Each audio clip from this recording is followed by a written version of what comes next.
Yo, crew, we are done with the 90s. I know y'all been hearing about what's going on about the 90s basketball. Of a civil war. And this is my type of video. Yeah, I heard Michael Jordan ain't got no left hand. And sides have been taken. So we're gonna see. Revolution is taking place, and we're losing good men. Old school versus new school. Back in the day versus. Which one y'all like better, man? Old school basketball or new school basketball? Y'all let me know in the comments.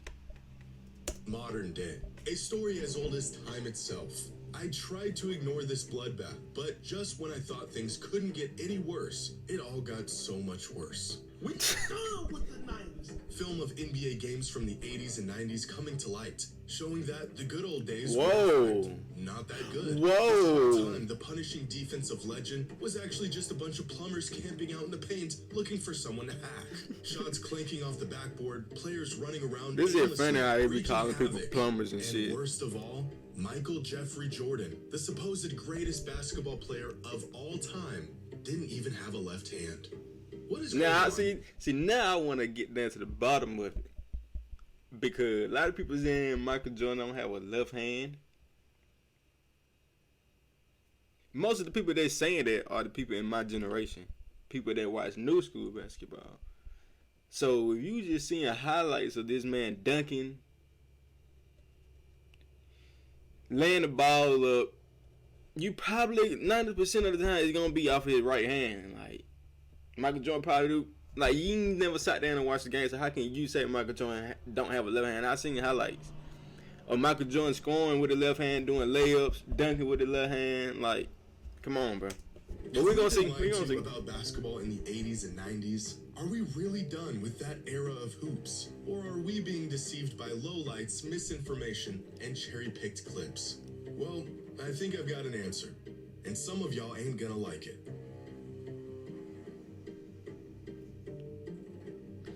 Shout out Jimmy High Roller, man. Let's see.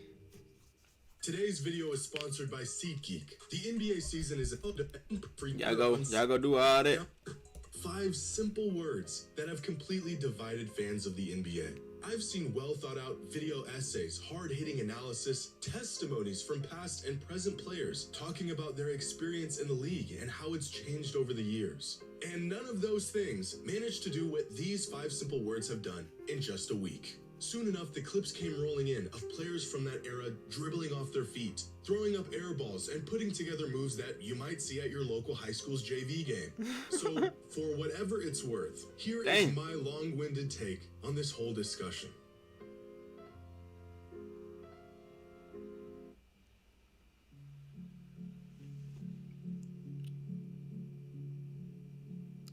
We found the tapes. I want to begin by saying what this discourse has taught me more than anything else is that NBA fans today never actually took the time to go back and watch games of the past. Brothers, I have been harping on this for years, begging for fans of the game, whether you are new or have been watching for years, to just go back and watch full games. Not highlights, not clips. That's exactly what I just said. Like, of course you're going to see Michael Jordan driving to the goal with his right hand. Nigga, them his highlights. You're not going to see too many left, you know what I'm saying, left hand highlight clips from Michael Jordan, bro. Full-length games of eras from the past. And after seeing this discussion devolve into where it is today, it is clear to me that most people never take the time. I'm seeing countless fans have this sort of awakening as they're watching films of these old games, as if the footage was buried or lost, and it's finally being unearthed for the world to see. It's been right here on YouTube for the past 15 years. You mean to tell me the same fans who chime in with a full-blown thesis on the GOAT debate never spared the time to even watch the games they were referring to? I guess that does explain a lot. Now, I'd like to think I'm somewhere in the middle on this whole discussion. I have said on multiple occasions that players in today's NBA are simply more skilled than players of the past, which has resulted in bigger stat lines. They ain't nothing like before. It's can't not nobody the defense notice that has though. gotten worse, it's the offense that has gotten better. You know, that whole spiel. But I also have an appreciation for the greats that came before and how incredible some players of past eras were. In fact, I almost feel like I'm hallucinating seeing this 90s basketball slander campaign unfold in front of my eyes. It feels like everyone's perception on the age-old debate changed literally overnight. I know that's not the case, but after seeing all of this play out, It sure feels that way. But today, I'm not just gonna show you some cherry-picked clips or unhinge this narrative even further. I'm gonna show you No real cap. film, real data, and proof of how Hey. it might actually be done. Hey, no cap. I'm sitting here watching these highlights, and hey, the 90s was special, bro. The 90s was special. Y'all just look at these highlights, man. The 80s and 90s. Woo. And of I react course, to some if Penny Michael Hardaway. Jordan really had no left hand. Spoiler, he did. That's a left hand layup. The most famous layup of Michael Jordan is he finishing that shit with his left hand. Like, come on, bro. Hi, my name is Tanya. Hey, man, Tanya, let me tell you something. Botox Cosmetics. Hey, don't be interrupting my basketball clip, bro. Oh, God. Now, game I've has been gone a an lot. advocate for the modern players are better than players of the past movement for quite some That time is- now. it's In fact, inevitable, as like, of crazy course. as it is for younger fans to say Michael Jordan was trash, it's just as absurd for older fans to say the game hasn't evolved and gotten better over the last 30. Markin Gortat was incredible in the pick and roll with the Wizards. They say he will fight with the pick and roll. So they saying people that have conversations like this are small-minded people. Years. Because that's all this And I hear a lot of is. I see a lot of people saying this right here, especially Michael Jordan would be Jaylen Brown. And today, you really think Michael Jordan would be Jaylen Brown? Bro, you really think Jaylen Brown and Michael Jordan would be on the same level if Jordan was in today's league? Bro, get the fuck out of here, bro. Fans versus old fans, or fans that watched this versus fans that are watching this. Hey. But objectively, players today are much better than they were. And in it the might be my 80s favorite and player even after 90s. Kerr Specifically, and all them the lower retired. end of the talent pool in the NBA today is vastly better than it was in the past. I think great players would be great in any era, but with the spacing, the shot making, the emphasis on offense as opposed to defense, Hey. has made the depth across the NBA today just Hey, they look like way something I do. ahead of where it was in the 80s and the 90s. There was, without exaggeration, guys in the NBA throughout the 80s and 90s that were on NBA rosters just to accumulate fouls and sit in the paint and be big. Some Hey, of these no cap, bro. The Magic Johnson, Larry Bird documentary that I watched, it was a player on the Lakers. I think they were talking about getting him because how tough he is. Like he'll go foul. Like, who the fuck they used to play for the Celtics? Larry Bird. Them like they on God they used to get players who would just go out there and foul, play rough. You know what I'm saying? Like niggas ain't even trying to get buckets or get steals. Like usually he just out there to push Larry Bird out there. He go lay it up or choke slam Michael Jordan. He go try to dunk. Like it really was played like that. players were offensively inept, and that was okay because their role was not to create offense. But in today's NBA, where offense reigns supreme, there is no room for these players. Now, you could and should go back and watch film of games, not highlights, from Oh this my era God, and this shit see is just I'm sorry. should go back I'm and sorry. watch Look at this, bro.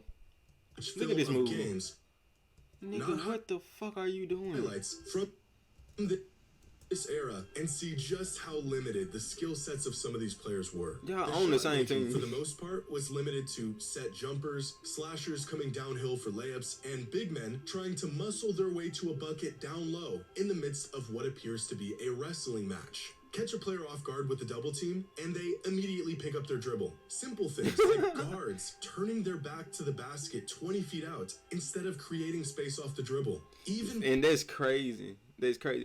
Cause I think back then point guards were really the true definition of point guards back then, bro, was create buckets for other people. I think that's why they used to come down the court, like, cause they trying to set up shit. See now, point guard today, they coming out scoring, creating their own shot. You feel what I'm saying? So players looking down at the ball while trying to get out on a fast break was very common in this era. And these aren't lowlights or cherry-picked incidences. Oh This my is just God. what the game looked like 35 years ago. But even without film, nearly every metric suggests modern players are more capable of players in the past. Free throw percentage was worse, three-point percentage was worse, turnover percentage was higher. They used to shoot more free throws, but still ended up with far less points. Damn. Now, this is not to say So they that couldn't this shoot free era of throws? hoops was trash. That's just disingenuous and flat out wrong. These were the best players in the world at the time. It was just simply not as good as what it is today. But maybe there's another layer to this that needs to be factored in to really understand why these players were not as skilled as the players of today. Tired of yada yada like exploding bills? Join Metro.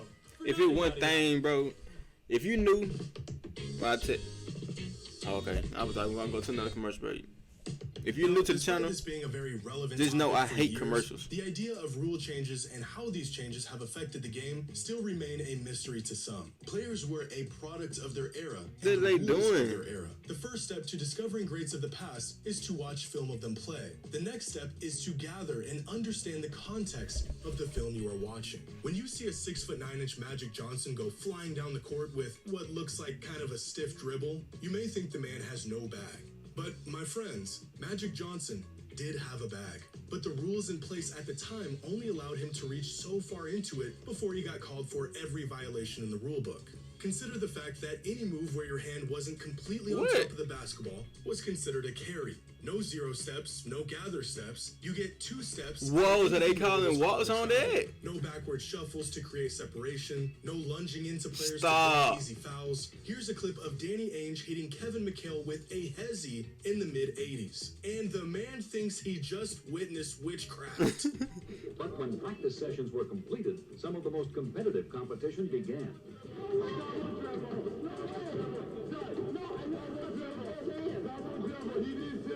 Here's some more clips of players getting called for travels and carries, doing moves That's that a Euro. are very typical and allowed in 2024. 90% of the moves you see today, the very method most 2, players 3, generate their and offense we taking would be 3 called for steps. some sort of violation 40 or 30 or even 20 years ago. And this isn't just some cop-out or excuse as to why these players of the past weren't doing this stuff. The rule changes are real, documented pieces of NBA history. You can literally look them up. The game got looser. That shit crazy how a lot of these motherfuckers taking 3 steps. So we really not playing basketball. To let their basketball bag run wild. We walking and shit. But that's kind of the point. Oh my God. Players of the past didn't grow up practicing 25-footers. They didn't work on a dozen moves to create separation. They played in offensive systems that focused on the team, the collective, schemes and sets that resembled something closer to college basketball. That makes sense. Possessions were few and far in between. That makes hella sense. That make hella sense. Cause I don't think a lot of people back then were just practicing individually, especially like creating shots or just getting their handles right. I don't think a lot of people were doing that back then. Just like he said, a lot of people, the team really used to practice on schemes and who's standing where on the court, how the ball moving, like, you know what I'm saying? Like a team thing. When nobody really practicing individually like that. Developed an arsenal to counter these situations. The rules of the time limited their game, which resulted in them having a more limited skill set than players today. If Larry Bird grew up with a three-point line, he might have been the greatest long-range shooter ever, but he didn't. And as a result, he didn't shoot a lot of threes, and he wasn't as efficient as the best shooters today. We can sit here and assume these players of the past might be as capable as players today if they were playing under the same rules and conditions. But they didn't. And just imagine Michael Jordan in today's league. Learning every skill set that we have, plus everything he was already doing. Bro, just imagine that shit, bro. Don't think we should assume that. The fact is they played in a different time and they became a product of that time. But that's not to say the game was trash back then, or that the superstars of these eras couldn't compete in today's league.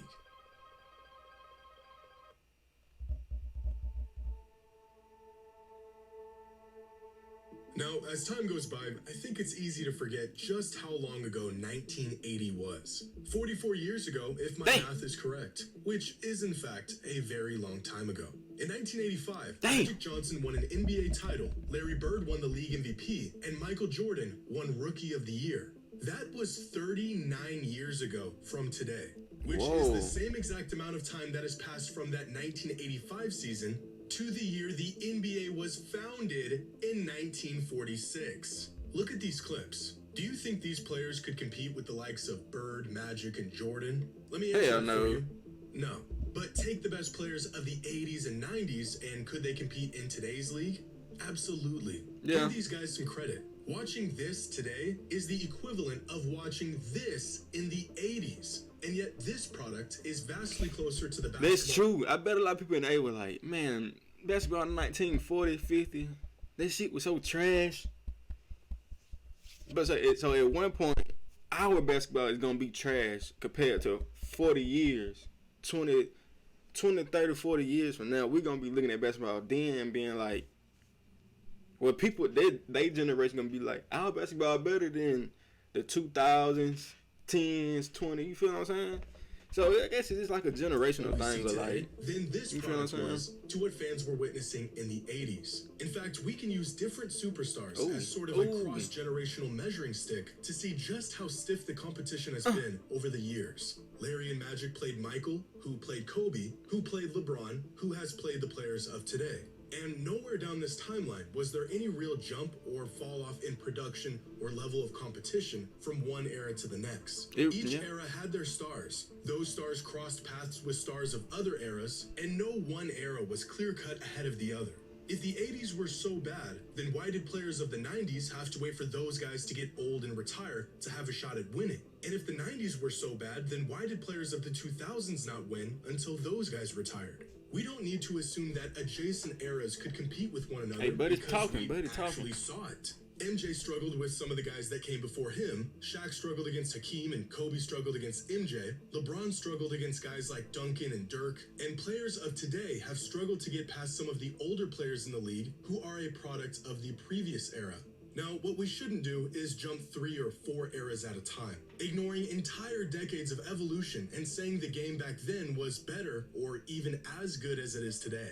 At a certain point, the knowledge and wisdom that comes from actually witnessing decades of NBA history, like some older fans have, becomes skewed and watered down by nostalgia and a generational bias. Superstars are superstars because Hey, the he game talking, man. transcends the era they Nigga, played when in. somebody saying But facts, you they guys just also sit and play listen. in an inferior league. These two ideas are not mutually exclusive. And although generational talents of the past would do just fine today, Oh this my same God, logic that was does not apply to the 2015 vast majority of the movie league throughout right the there. 80s and 90s. Business.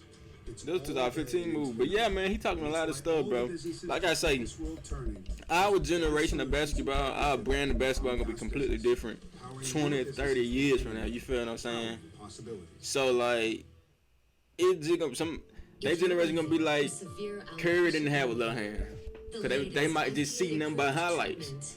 Curry can't do nothing with his little hand. Well, they ain't gonna say that, cause everybody now probably they got a little hand, but The first and only once daily prescription pill for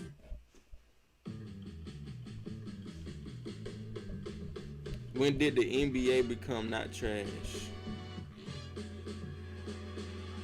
So, if the 80s were inferior to today's league and the 90s were inferior as well, when did the NBA become not trash? Well, it depends on how you look at it. Ironically, I think there's a pretty clear distinction to the skill set of players before Michael Jordan hit his peak and after. For example, the early 90s and late 90s, although being in the same decade, were massively different in play style and skill set.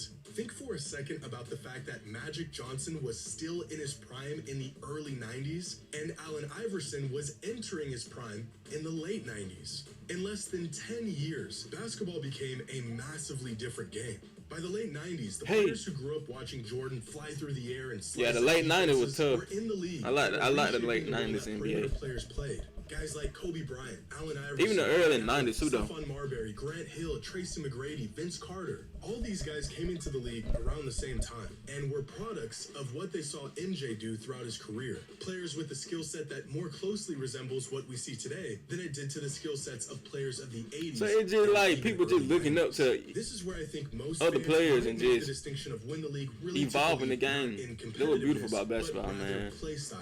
It's You never go been the back and same. Watch these guys play, and it's not too different than watching an NBA game today. Or you can point to the shift in play style that happened in the late 2010s. Now just imagine now, you know, y'all know how Curry changed the game. Just imagine 20 years from now, bro. People in the NBA might be shooting 4-pointers, bro. Just imagine that. So, NBA gonna be way better than it was now. It wasn't no 4-point line. Because Steph Curry didn't come to the league yet. You feel what I'm saying? To inspire people, other people. You feel what I'm saying? After Steph Curry redefined what makes a great championship caliber player, and the league adjusted to this new three-point heavy, perimeter-focused style of basketball. Similar to Jordan, the kids who watched what Steph was doing in the mid-2010s emulated that style of play, tailored their games to it, and are now in the league doing things that only Steph could do a decade ago. So, if we're done with the 80s and 90s, where can we look back and no longer apply this era tax on these players? I think most fans would agree that the turn of the century is where the modern era of hyper-skilled players began. You can say objectively that this era was not trash, and most players of this generation would do just fine in today's league. But if that is the case, then modern NBA fans are holding a ticking time bomb, and they might not even know it. Wemby. There's gonna be a lot of players like Wemby too, though.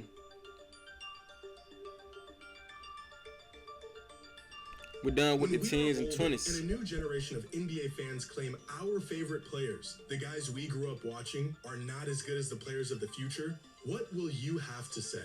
Right now, there is no one in the world who can shoot like Steph Curry. But inevitably, there will be. I'm just not and eventually, there will be many players who can shoot like him. His records will fall, his percentages won't look as good through the lens of 2040, and although his legacy will be cemented, his actual game will be put into question. And based on the arguments I'm hearing today on why past players were trash, we will have nothing to say that will change their minds. We know that Curry was the first to do what he's doing. He is a pioneer of the modern NBA. We have context to back up our claims. But if we aren't willing to hear older fans out today, what makes us think younger fans will hear us out in the future? Mark my words. What I just there will be a said. day when young fans will go back, watch film of LeBron, and say he couldn't compete with players of the future. In fact, it's Just imagine, like, if I have a son, that nigga be like 13, being like, man, Daddy, Curry is trash. No way he can compete with such and such, such and such. I'm looking at the dude like, bruh, if only you knew. Daddy, LeBron is trash. Daddy, Kevin Durant, it was not good as everybody says. I grabbed a little nigga by the shirt. Hey, let me tell you a little story about them three right there. Like, happening. Fans saying he has no bag. Younger players putting up bigger numbers than he ever did. Skill sets a bit deeper with games that look more polished. It's all fun and games now to crack jokes about past eras. But our day will come too. And it ain't gonna be pretty. But Giannis could only run and dunk. Your era was trash. Y'all had a dude who couldn't get 2 feet off the ground running the whole league. You can scramble to pull up clips and show the numbers, but their minds will already be made up. This is why I think it is so important to have genuine, thought-out discourse about honestly, the game if you're truly a fan. I always say I like the 90s style of basketball. Hard fouling, hand checking. Because that would make players tough. The hand checking, the fouling, the trash talking, all of that, bro. Like, honestly, bro, I hate the fact that players now trade jerseys, bro. You think Magic and Larry would trade jerseys after a game? You think Michael Jordan and Charles Barkley changing jerseys? Nigga, did you think Kobe and Paul Pierce would trade jerseys after a game, bro? I hate that players do that shit nowadays. Cause like, where the competition at? Like, we get that y'all buddy, but like, I don't want your jersey, bro. I mean, I get it after I retire.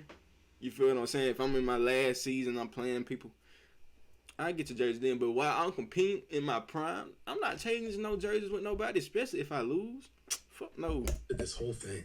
For years, we heard y'all badmouth modern players, saying the league is soft, players today couldn't compete back then. Back in my day, real men played the game. Y'all cannot be mad that some fans are done with the 80s and 90s when y'all never even gave modern basketball a chance. Sure, a lot of fans never took the time to go back and watch the greats of the past, but let's be honest for a second. Older fans don't watch games today. They catch a stray clip on Facebook of LeBron flopping, and like an echo chamber of disgruntled old men, they just start firing away in the comments, agreeing with one another. Y'all asked for this. I've been watching the NBA since the mid-2000s. Kobe, D-Wade, McGrady, Iverson, Shaq, Nash, those were my guys. But I can acknowledge those greats and say they were incredible, while also acknowledging that that version of the NBA as a whole was not as refined or as good as it is today.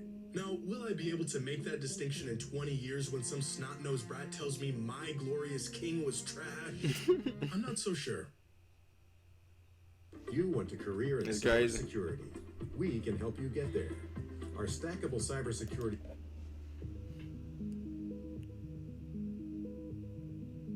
I'm really fucking with this video, Jimmy.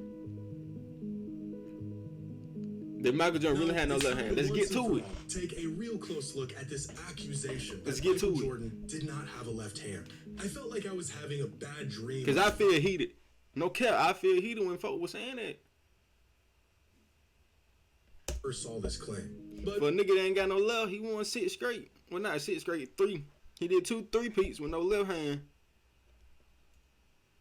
unfortunately, I was not. I feel like no one actually believes this. This is just some high-level trolling. But in an effort to stop this nonsense from spreading any further, I have no choice but to take these accusations seriously. So I selected 8 random games ranging from Michael Jordan's rookie season all the way up to the mid-90s, and play by play gathered all of his possessions throughout these games, charted when he went to his right, when he went to his left, and what those possessions resulted in. And here is what I found. Okay, so yeah, we're gonna Jordan get made to a move nitty with his gritty. left hand or his right hand 227 times. Of those 227 moves, 121 of them were with his right hand, and 106 of them were with his left hand. Of the 121 Let's right-handed split almost moves, down the he middle. passed up or got fouled.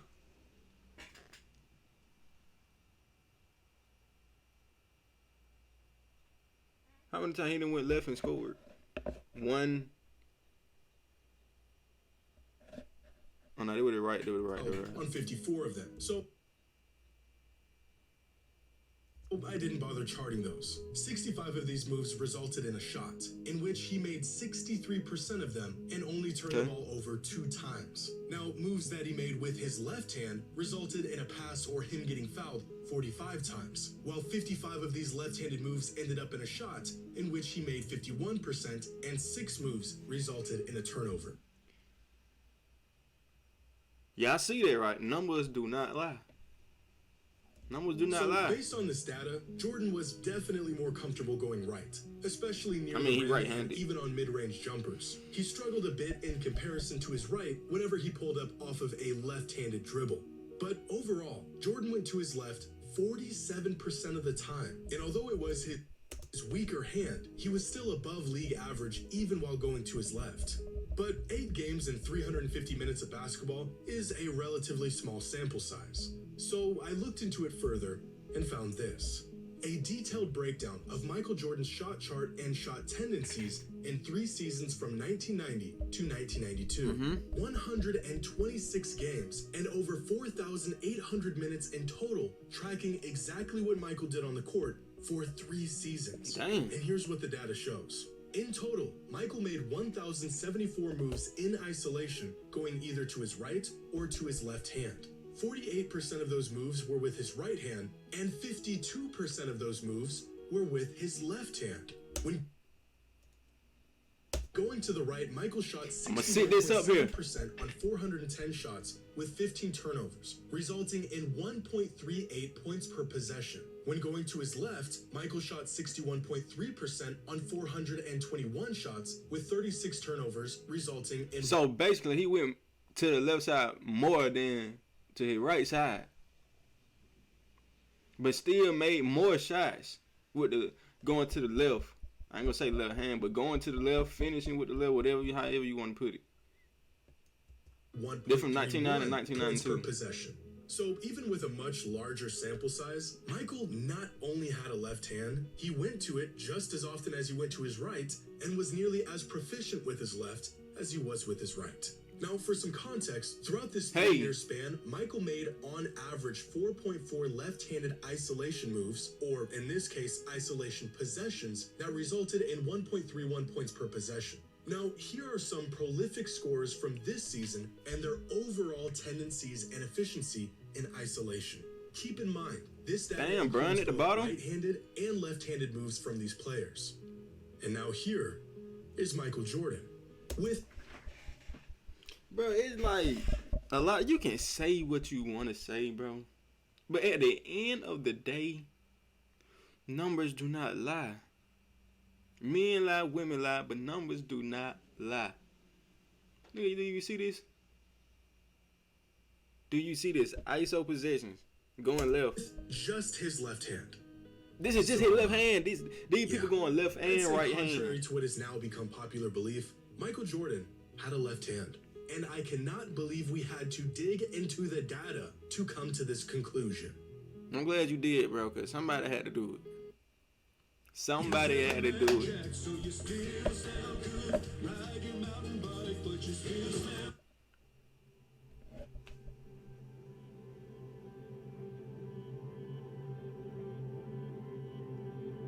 I think the overall idea that the 80s and 90s were a far less skilled time in the NBA compared to today is probably fair. I mean, you'd be crazy to think the game hasn't Hey. evolved in 4 decades. But to say the league was trash back then is just wrong.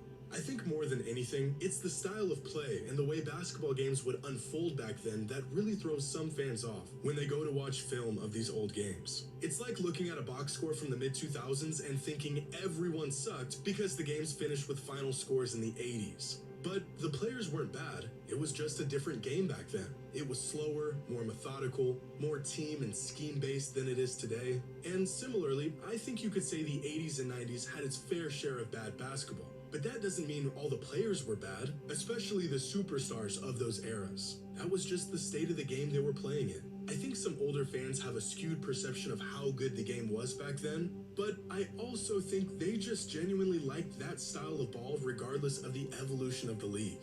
In 20 years, there could be a dozen players around the league that shoot like Steph Curry, but I doubt we will hold the same appreciation and affinity for those players as we did to the guy who pioneered this style of play and did it during the good my old king. days. In the 90s, Wardell. no one looked back at how the league was in the 60s claiming it was better. And so realistically, we shouldn't be looking back at the 80s and 90s claiming the league was superior than it is today, or even just as good for that matter. A lot of these ideas that favor modern basketball are becoming more mainstream as fans dive deeper into these topics and add context to narratives that have been floating around for decades. But I think this push to be done with the 80s and 90s is a bit overkill. We want to add context and nuance and knowledge to these discussions, not remove entire decades from it altogether. Sadly, I don't think any of this has or will change anyone's mind. This revolt against old school ball was either confirmation of what you already thought, or this entire discussion is just blasphemy to you. Are we done with the 80s and 90s? Maybe, but for the sake of the game and the greats that paved the way, I sure hope not.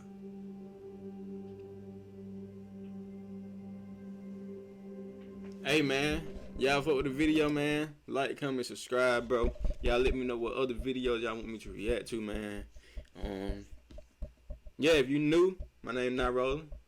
If you already a member, man, like the video. I'm catch y'all in the next one, man.